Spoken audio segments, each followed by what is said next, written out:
and welcome to Eden Live, where I am reading all of Eden by Fry live on Facebook and on YouTube, with the recorder clips then finding their way onto Instagram, IGTV. I'm aware that you can also live stream to Instagram, but I've decided not to do that because it actually helps to have a recorder clip, because often the recorder clips are of a slightly or even massively better video quality.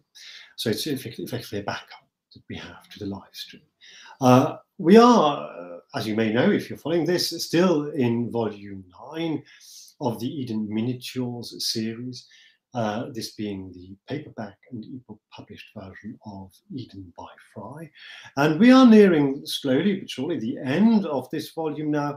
It's called Encounters, with only 4 more chapters, in other words, encounters to go, plus 2 very short literary interludes, which you may also be already familiar with if you have listened to many or several of these. And if not, then let them surprise you when they turn up. This chapter here is called Perfection. That day, the universe was on my side, because for the first time ever, it gave me not just a second chance, but a third, and that really had never happened before. I never even normally get the second chance, for the simple and obvious reason that it's just very unlikely to come about. So to be given a third chance, imagine how lucky I felt, and how happy. I was on my way to the party. That was on Monday. I was in a good frame of mind. I had just arrived in town and seen 2 decent films, and I'd picked up my invitation and now was determined to go to this party, even though I knew nobody there, and I thought I might therefore leave it again very soon. But in my good frame of mind, I started chatting to a woman on the shuttle bus that the festival laid on from the last screening in the Grand Piazza to the Lido by the lake where the party was happening. And after seeming a little distant at first, she then, as we arrived there, almost grabbed my hand, and we went to the bar and had our first few drinks together, talking a lot about this, that, and the other. And I thought, this is great. I'm already not alone at the party. When she left, I spotted a good-looking man with a beard who was on his own and, buoyed by my success so far, started talking to him. And for a while we had more drinks and chatted about this and that too, though not so much about the other. And he met some people he knew, and I talked to them as well, and I quite liked him. But I also realized he probably wasn't that interested in me, and that was fine by me too. We'd by now drifted back towards the bar, and then suddenly, out of nowhere, the handsomest, friendliest, loveliest of all the men at the party, and it was a fairly big party, stood next to me and looked me in the eyes, and we hugged and we kissed. And I don't know why that happened so quickly or how. I only know that I'd seen him before when he was working, taking pictures, and he had pointed his camera at me and the woman from the shuttle bus, and I had raised my glass to him and said, cheers. And now here he was, and we were kissing and hugging, and I didn't know how or why. We must have been into each other, I suppose.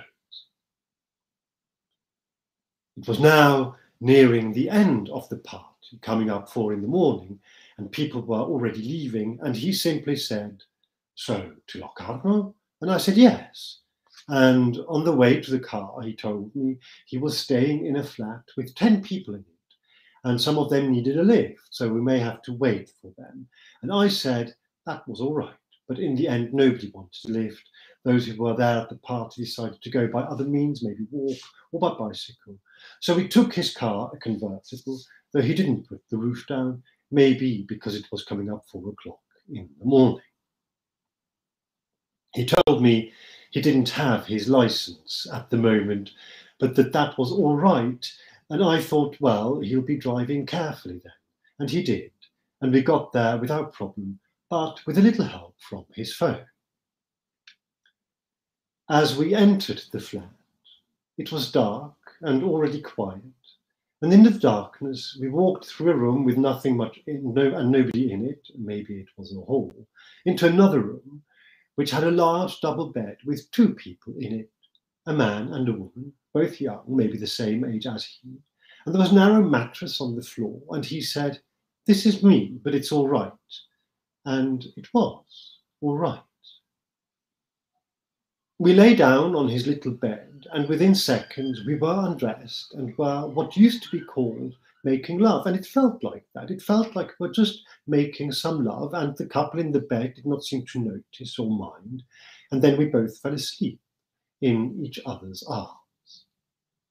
Now and then the man from the bed would call my young lover's name because he was snoring, and that wouldn't help, so I would hug him closer to me, and that would. In the morning we woke up and he said, "Darling, sleep." But he had to get up and go to work, and I got up too, though I didn't strictly have to go to work. But I did have to go to the flat where I was staying and to do some work there. He made me a coffee, and we kissed again and hugged and said goodbye, and he disappeared, I assumed, into the shower. I got dressed in the room with the big double bed and the little single mattress, and a young woman there was also getting dressed, and I left my card on the windowsill and let myself out and walked home in the happy sunshine. He didn't phone me or text me or send me an email or friend me on Facebook, and I thought, well, that's fair enough. He told me how much work he's got on during the festival here, and he was young, so maybe that was just that, and that's fair enough.